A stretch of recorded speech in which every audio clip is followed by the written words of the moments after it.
welcome back. We are here again with another episode of Light Skin, number 12. Light skin? Light Skin, yeah. All right. Light Skin. I wonder if we've ever told people why we call it light skin. I don't know. But we call it that because it's about, like, transparency. You know, like, so not having thick skin that nobody can get through.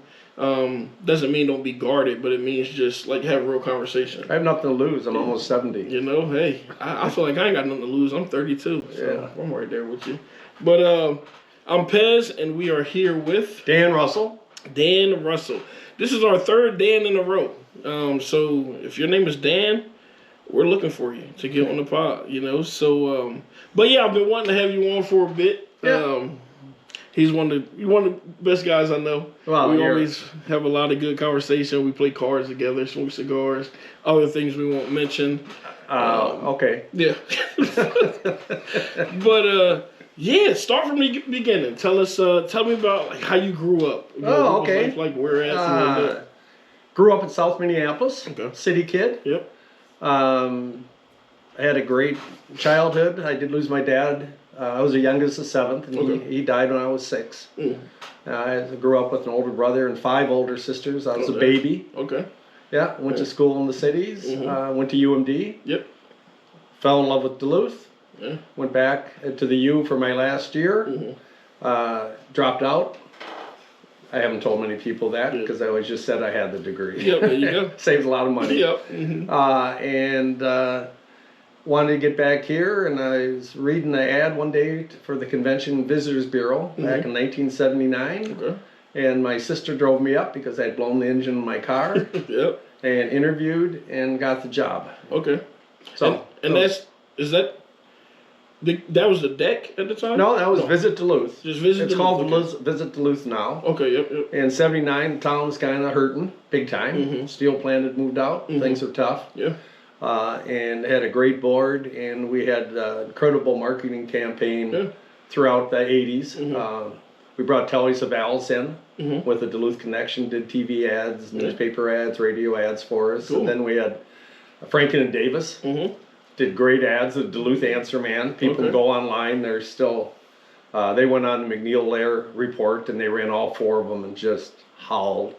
And Al Franken did that for us. And then we had Skipper and Gilligan come ashore in Duluth. Like Gilligan's Island? Yeah, I had Alan Hale and John Denver, and just great ads. And we did all sorts of weird stuff. Yeah. Started events, worked with the boys, Chris Mackey and Tracy Lundeen, and Steve Grazier started Bayfront Blues Festival, Fourth Fest, which full circle we run now. Yeah.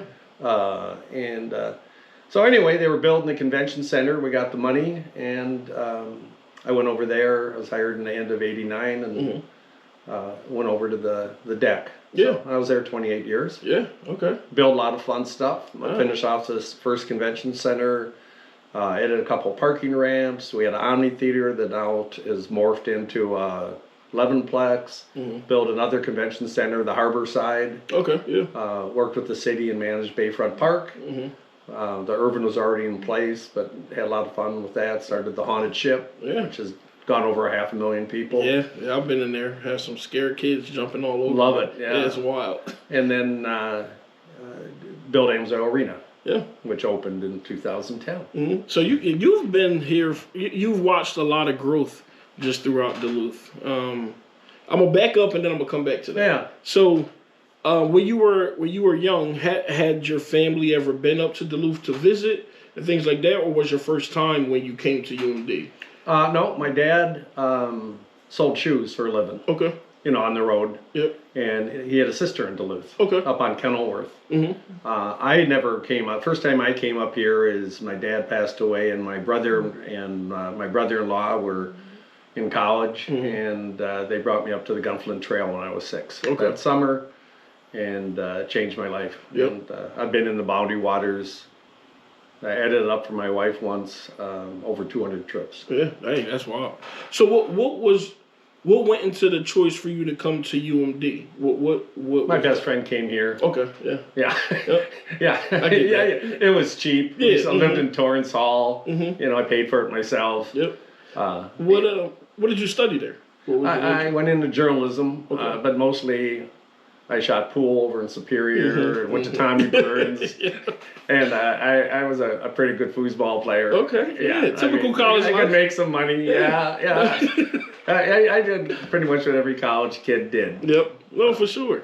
So you coming to Duluth, how it was to what you've helped build here. What was some of the struggles that went into that, but that y'all was able to kind of overcome when building the arenas and things like that? I think when I came here, it was just a confidence in our town. The waterfront was still, a scrap heap. And Grandma's had just opened. It was the town had no confidence in itself. Yeah.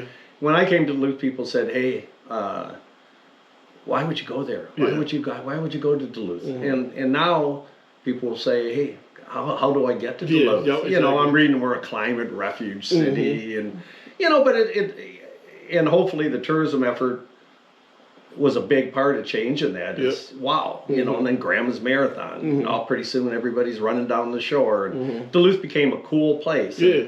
And, I remember years ago I gave a talk, I think, to a downtown council or whatnot, and I said, the next thing's going to be Lincoln Park. Tourism's going to turn Lincoln Park around. People would never believe that if you're from Duluth and you're at the Amber Flow and having, cheap hamburger at the cafe there where your niece worked. You never would have believed that Lincoln Park would be like the hottest. Now, I mean, and that's because visitors came and, Tom Hansen and the people out there that really made a difference, took a chance in the Heritage Center. And, Was there any pushback? I know, like, you see it now, there's people that want to come in and build different things. And, it's different from what it now to back then, but was there any pushback to the work that y'all was doing and things y'all was trying to build up at the time? Or? Not really, because the tourism people all work together. Because for some reason they all knew if my hotels has something, the other one will fill up faster. Or, everybody kind of got along and supported each other. But I think there's been a general pushback in Duluth attitude for years. Yeah, definitely. We're not all that progressive, but we're getting there. Yeah, no, I think so. From when I've been here for 7.5 years, and even in that time, when I first got here, like I came and got a second major at UMD, and it was a lot of fun. But Lincoln Park even then wasn't as booming as it is now. They had some shops and stuff there, and things starting to go up. But I remember, like when you were in college, we kind of only partied downtown and went to Canal. But then, like later on, I start going more to Lincoln Park and then start discovering a little bit more Duluth. And for a long time, first 3 or 4 years, people, there's nothing to do around here. But I'm thinking, there has to be, like, there's so many people moving here, or if people move, they're coming back. So, like, what is it that's out there that I haven't seen? And once I kind of got plugged in, to Duluth, especially start doing a lot of community work, like, I realized I'm probably be here forever myself. And I think, Bez, I think it's hard to get plugged into Duluth. I think it's easier. Because maybe it's the weather. Maybe we're all inside for 8 months. But, you don't know, you don't see your neighbor. So I don't think this is an easy town over the years. And that's why it's important to reach out to people. And that's why we're friends. That's... and that's changing because young people are coming here doing the music scene's incredible. I had a great story. So we opened up Amsoil Arena in one of the first big concerts because it was Elton John. And, just an incredible show. And I got to know his keyboard player. And he had no idea that it was Homegrown Weekend. And so I'd go around. He was here for a night before, and he doesn't know we have this festival. We've had this terrible weather, but then that week was like spring in Duluth. It's 70 degrees, and it's first part of May. And he's going to all these bars going, man, why doesn't anybody tell the world about this? This is like Austin. You know what I mean? This is the coolest town ever. And he sat in on the key, very respectfully at Carmody's. I think he was at well, he went all over town, and he even stayed an extra night. Oh, cool. And finally, I told him, I said, this isn't like every weekend. Not at all. Not every Thursday are you. But, and he was just amazed at how cool the town is. So, as we go into homegrown weekend. Yeah, all right. I know that's coming out. There's a few bands I would like Speaking of homegrown, how are you doing, Pez? I'm good. busy.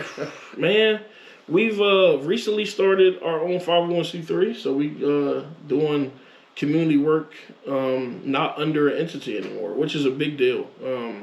When we came from Woodland Hills, Neighborhood Youth Services, once Woodland Hills closed down, we kind of got put under two different entities that just didn't work out. And we started to talk about becoming our own 501c3 at the time, but I wasn't ready. I was young, directing a program, still trying to figure Duluth out, trying to get plugged into different groups. And then figure out how to help the people that was moving up here from Chicago, Milwaukee, Gary, Indiana, St. Louis, and then get them plugged into the city. And I think now, because of the work that I've been doing and then just the team I have, we got to a place where we said, all right, we can do this by ourselves. Okay, so I'm going to ask questions. Yeah, let's do it. How do you end up with a passion for kids? A lot of it started like how I grew up, in Florida. No, Jersey. Yeah, there we go. Okay. Yeah, East Coast. Jersey. I remember now. But just we were surrounded by just a lot of negativity, gangs, drugs, no jobs. The only thing we saw and wanted to be was we figured if we did good in sports, we can get out. So I bust my ass in football, got some scholarships and stuff like that. But before that, we looked up to kingpins and, people who ran gangs, things like that. Like, oh, we want to be like that. They the ones who get all the money, get all the girls or whatever, all the attention, And like I said, that's all we knew at the time. But from there was a family that took me in Pennsylvania and kind of just... There's always somebody. Yeah. There's always a mentor if you're going to make it. Yeah, he brought me into his family and treated me like any of his three boys, So, and then I got to see there was a different way out, or there was a different path rather than what was in front of me, And then just throughout the years, I've done a lot of just youth work and working with a lot of families and stuff, and realized that I want to be what I wish somebody was for me sooner, but also who that person Hilly was for me, that got me out of all that, So, but you're a good athlete. Oh, very. Okay. See, now I have a friend, Tom Moore, just passed away, and he was the only black kid in our high school. Great guy. Yep. And he had a career at Chevy. He was a district manager and everything, and he ended up at Denny's. Oh, dang. Because he loved motors and whatnot up in Woodland. Okay, yeah. Yeah, he ended up, and that was his life. And so, I was talking to him one day, and, I said, what was it like being the only black kid in our high school? He goes, that isn't fair to ask me that because I was the best basketball player. I was the quarterback on the football team. Yeah. So it was different for me. Everybody loved me because, he's a good-looking kid like you. But I think of all the other kids that don't have sports as a way through. That's... Yeah. And we see a lot of it is, we get caught up, especially like in neighborhoods that I grew up is, sometimes we force sports on kids or you force a certain path on kids because the adults grew up that way too. They don't know no other way. So they only trying to teach them the way that they think works or that they saw somebody actually get out. And for us, we take the approach of education is important. I don't need you to go to a 4-year college to be successful at all. To be honest, I could care less if you go to 4-year, but get in a trade if not. A lot of students that we work with or adults, they're very good with their hands. They're not good at pay attention into a board and follow along with a book. But if you put a task in front of them that they can work, sure. There's more money in that. Tons more, and it's cheaper to go. And for a lot of the kids out here that go to Denfeld and East, as long as they graduate from Denfeld or East, then they get the Jack Moon Scholarship, which it's crazy how many people don't take advantage of it. But it's free money that'll pay for any trade school you want to go to. Even if you graduated 50 years ago, you can go back to Duluth and they will give you that scholarship. So we've been like pushing a lot of kids into that. We got some kids in trade school right now. A couple females that's going to school for welding starting in August. Boys getting into the labor union. I mean, it's awesome just to see where it was when I first got here, which not saying it was bad, but I just don't think there was a lot of freshness or newness around, you know, or ways to capitalize on things that were already here. And now, you know, we're seeing a lot of youth and families starting to get into careers, or at least open their minds up to the possibility of, all right, I don't got to do this the legal way. There's ways for me to do it right. And then have ownership in what they have. You know, that's a big deal. Independency is huge, you know, rather than depending on others or the government to do things for you. And you take better care of stuff when it's yours. Well, my wife and I, she's helping. She has a Native American dear friend, and she's applying for a grant for Indigenous people to get generational wealth going. Oh yeah, because people, and I was explaining to my wife, who grew up on the Grand Portage Reservation, you know, my mom passed away, you know, and left each kid 20 grand, and we had down payments for houses and stuff. And that wasn't possible on the reservation. That just wasn't possible when you couldn't get a loan or you're redlined, right? Yep. Who are you kidding? Yeah, definitely. Yeah, and if you own a home, you take much better care of it. My good.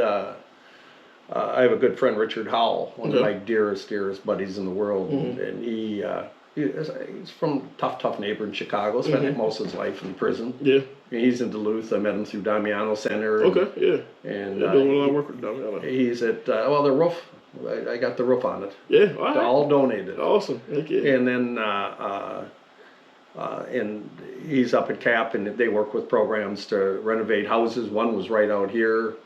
I go see them, and the great crew, and they're learning the trades, and then they provide them to families. Yeah, and you know, instead of building a little house for 300 grand, you fix up a beautiful old house near a park, and you know, and it's a great program. Yeah, no, that's awesome. And now we're working, been working pretty close with them on housing for people come out of prison, so they have a place for 6 to 12 months to live, maybe 18 months. Yeah, like transitional housing? Transitional housing. We have a place up on Masabi that he thought on the upper side. Yeah.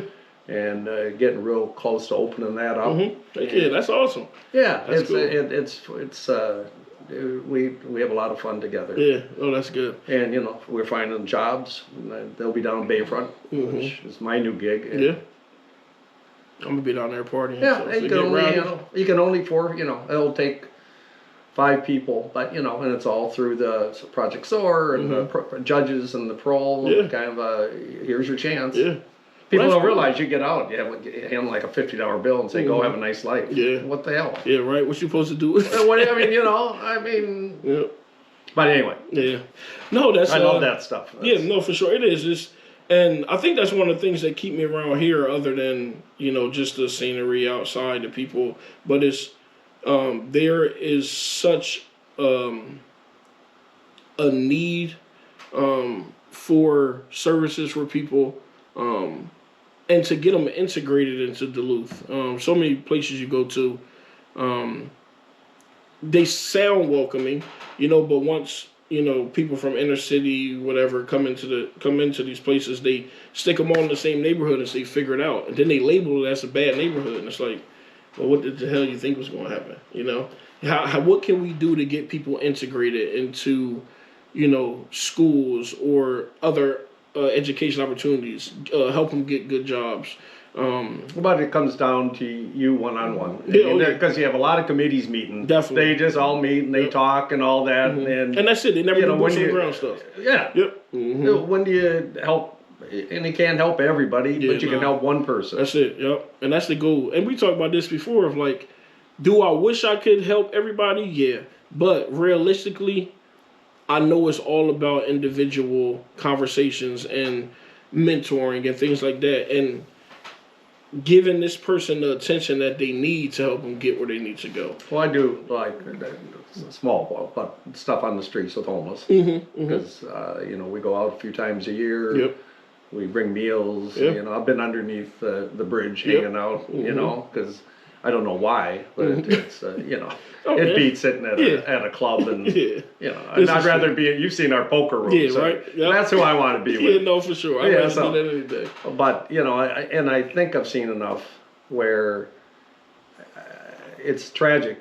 But a lot of these people's lives are never going to change if you don't catch them as kids. You don't catch them at 10, 12 years old, or you know.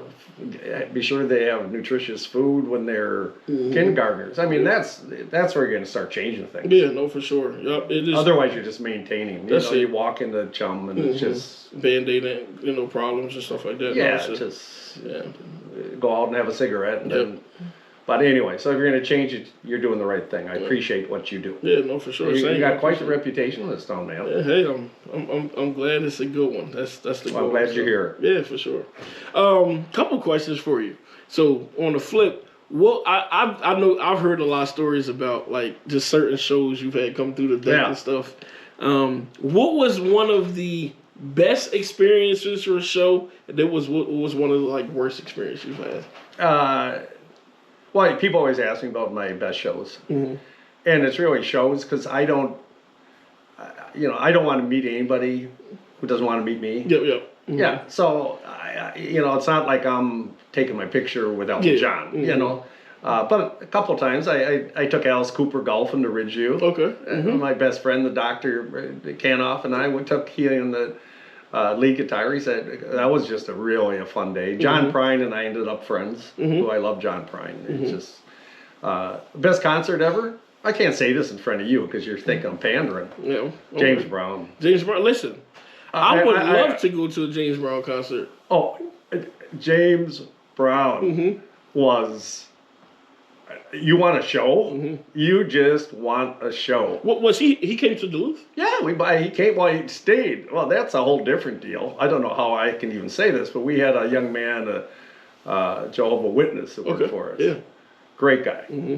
And James Brown did not want to spend the night in Duluth. Okay. The word was, I'm not comfortable in Minneapolis. I'm not gonna. And I'm not comfortable in Minneapolis. I'm not gonna. So we had to pick him up at Mystic Lake. Okay. Damn. All right. So I get him. I send down in a panel truck, you know, with the 3 seats, and to get equipment, and that's part of our deal. This young man, innocent as can be, just like us. Yep. Just like that. Just like makes sense. He goes down, pulls up in front of Mystic Lake. They load up the equipment. And they have a nice tour bus. But two of the guys from the band look at him, can we ride with you?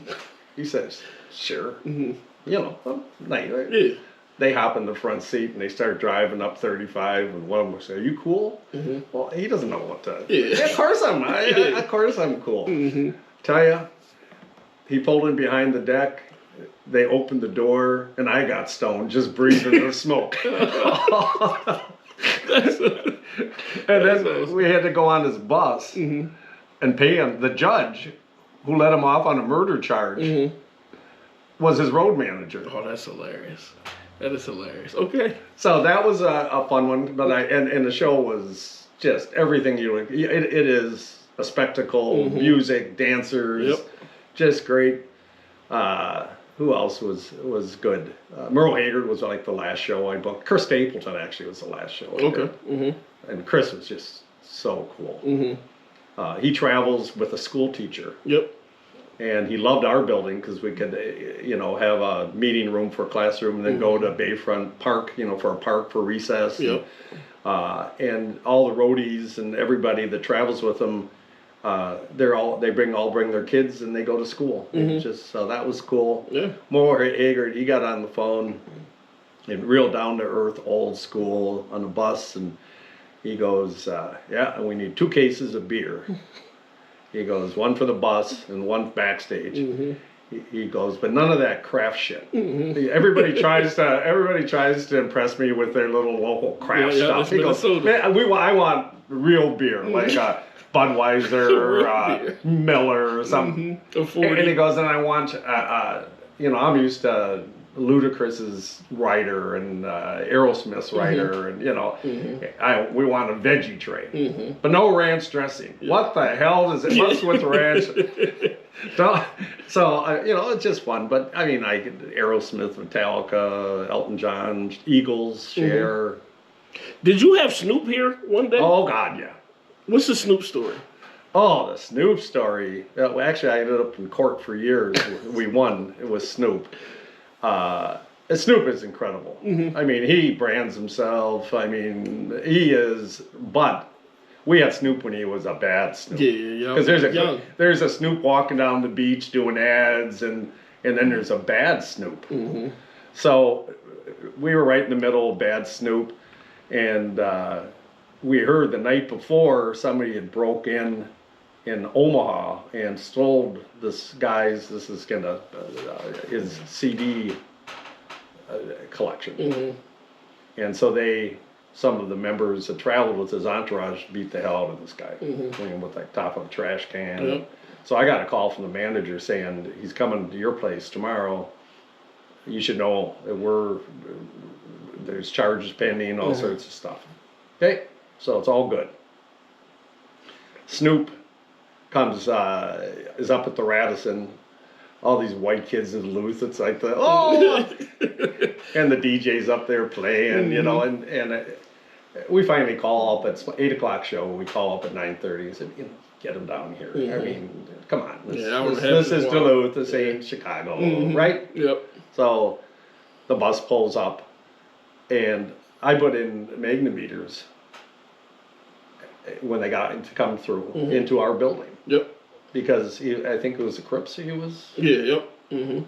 Yeah, it is. That's new experience from up here. Yeah, very different. Yeah. And so they started peeling off the bus to come in to perform, and they see the magnetometer, and I have our standard Duluth cop that works the shows there, and they absolutely get furious and won't come through, and will never play the song with a sleeve, and I knew that you were going to play. I mean, who are you kidding?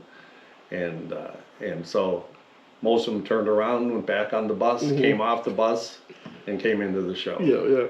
And that is why that was such a fun job to have. Oh, I bet. Yeah, I could be unpredictable. That's a wild show. And then he did a fine show, and like I said, I'm a fan. I mean, he's taken it way beyond me. He's like the Taylor Swift of rap music. Old school. Oh yeah, he very much. He the guy. Anything if I see Snoop on it, I'll stop and watch it. He's hilarious. Oh, he breaks me up. He's so funny. So that was my Snoop story. That's awesome, man.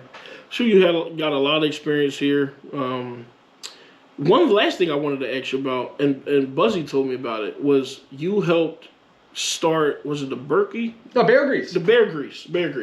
All right, tell me about that. Oh, we started it, Love the North Woods. Got a call one day from Tom Doherty, who was on the city council. He's a local vet, and said that he had gotten a letter, when we still had letters, from a couple guys in Superior. John Patton was one who actually won the Bear Grease, and he said this would be a great idea. And so a buddy and I went up, and steelhead fished on the Devil's Track, and then went to take him to lunch in Grand Marais, and the Bear Grease started. And it was really, really fun. The first Bear Grease started actually behind the deck and ran down the railroad tracks. And John and I became great friends. And his partner won the race the first year, Kevin Turnbull. And then I was lucky enough the second year for him to run that team, and I was a sled dog handler. Oh, cool! Yeah. So and we won it that year. Yeah. Well, that's cool. So I was out on the thing, and then when Billy Olson, our good buddy, was running dogs, he asked me to be his handler, along with Patrick Watson, who I absolutely love. Bill Watson's kid, who was my assistant. How did Bill do that year? He did the mid, and he did great. I think he came in 4th or 5th, and he's running Nathan Schrader's team that was going up to the Iditarod So he was under kind of strict orders, not. Not to go too crazy. Not to go too crazy. Okay, real quick story. Tell it. So Patrick is my dear friend. Autistic. He just could not be a big mountain of a man. You know, Bill. Yeah. So I pick him up for the race, and he's dressed in a Spider-Man costume, neoprene, absolutely a major. I mean, he looks like Spider-Man. Yep. Okay. And now we're at the start of the race with all these lumber sexual guys. You know, they're all, they look like him. You know, and I'm walking around getting the dogs ready with Spider-Man. Okay. Looking wild. So we take the dogs take off. We load up and we run up to the first checkpoint, which is Finland at the community center. And I go in and we're taking care of 2 teams. So I get it all ready but we don't have a shovel, and we need some hay that you can get there. So I go, Patrick, go get some hay. You're given 1 bale. Spider-Man comes back with 2 huge bales, sets them down. I go, Bill, we have this big trailer. He didn't pack a shovel, which you got to have. I said, go see if you can borrow a shovel. 10 minutes later, he comes out of the woods up there in Finland, and he's got this great shovel. And on the side it says, property of Lake County. That's hilarious. So then teams come in, we feed them, we get all set, and then we load up the truck, and we got to go up to Devil's Track. And all of a sudden, it's midnight on a Sunday night, all of a sudden these 2 county workers kind of walk up, and they go, can we have the shovel? And I go, what shovel? Because we need it. I would have returned it. Yeah, but we need it. You know, what shovel? The guy goes, well, we think you have the shovel. I go, well, how do you know we have the shovel? He goes, we were sitting there, shoveling in front of the rec center there, and all of a sudden this big Spider-Man comes out of the woods and just grabs our shovel. And there's Spider-Man. Yeah, just chilling. And the guy starts laughing. He goes, hey man, you know, we're not too worried about the shovel. He goes, but if the boss shows up tomorrow and the shovel's gone, and we tell him that Spider-Man came out of the woods and took it from us, we're going to be drug tested. He goes, that's hilarious. Yeah, true story. It was so fun. Yeah, that's the Bear Grease. No, that's awesome. We can sit here and talk stories all day. I appreciate you.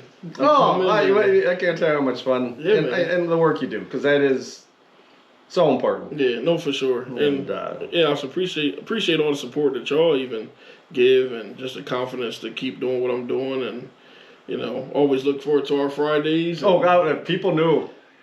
Whoa! That's a whole nother segment. Yeah, that's for a different for a different day. We can talk about cheesecake, nuggets, broccoli florets. If y'all only knew. One of these days we'll give you that episode. Okay, that will be our last episode ever. That's going to be when I retire again. Exactly. After Bayfront. Exactly. Okay. Well, thanks for coming, and we appreciate it, man. I love this place. Yeah, man. So take care. Yeah. You want to talk about Winterfell? Yeah, we should. Oh, yeah. Yeah, all right. Winterfell. Tell us about tell us about the hill.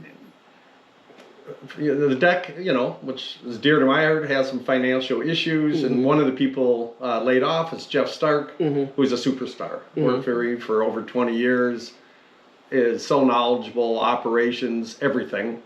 And so he sat down and said, why don't we start a company, event management company? And we were approached by some people at the city and said, Bayfront, we'd love to have you down there, since Jeff was really the operations person there and for years. So we started a company. So I came out of retirement, and we're having just a gas. Our first concert's coming up, Willie Nelson, on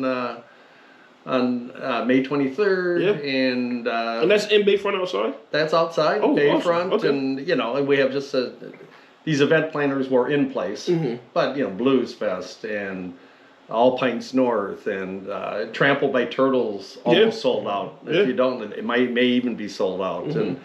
And then we're partners with Hairball, which is Duluth. Yeah, that's a wild night. It is. I went a couple years ago, or 2 years ago maybe? Yeah. It is such a Man. Is it fun? It's an all school, you know, and it's not 60-year-old rockers. Yeah. It's college kids and I mean, it is they the party. school. It is a big party. That's awesome. We did 151,000 in beer sales last year. And listen, they booze here. They can booze. I probably drank 51 of them. Okay, Yeah. 52. Maybe. Yeah, if I remember bunch. right. Yeah. But anyway, so that's and we're announcing more events. I just was on the phone on the way over here talking to a promoter about a big concert on September 20th, 21st. So we're going earlier because all those dates are kind of full. Yeah. Yep. So Willie, May 23rd. Let's hope it's a nice day. Yeah. I know we'll be down for the Unity and Community event. That's on our calendar? Yep. So we'll be on. That's where I do the backpack drive at. We gave out almost 2,000 book bags last year full of school supplies. We did free haircuts. That's a fun ass event. But then we do that in the cops, kids. You know, I mean, kids, cops, and cars, and those are all Bayfront events. And you know, our key is to make it more community and make it available to people and have more stuff. And just our summers are short. Make it fun. Yeah. And plus, Trampled by Turtles, 65% of the people are from the metro area. Yeah. You know, they're spending money here. Yep. They're figuring out Duluth. You want to see the craft beer district that weekend. Oh yeah, it's gonna be crazy. Yeah. It's gonna be Lincoln Park is probably gonna be off limits. You ain't getting in there. You ain't parking nowhere in Canal. Park on downtown, Which is great. Yeah, it's awesome. It is. It's I mean, awesome. welcome to the big city. The big city. You know, I mean, figure it out. So anyway, so it's fun. I'm going to do it for just a couple of years, and Jeff will take over because this is just kind of I'm turning 70. Yeah. You know, I mean, trying to relax a little bit. You Eat some know, more broccoli. just sit around, listen to Snoop. That's it. Listen to Snoop and just relive the days. That's what we're gonna do, man. That's it, man. I'll be right next to you. Yeah, you and I will just. Well, I appreciate the chance to be on. This is really cool what you're doing. Heck yeah. No, thanks for and the coming. producer's all right too. Yeah, he ain't too bad. Yeah, all right. I appreciate it. Well, we'll see y'all next week, All right. and thanks for tuning in. Thanks.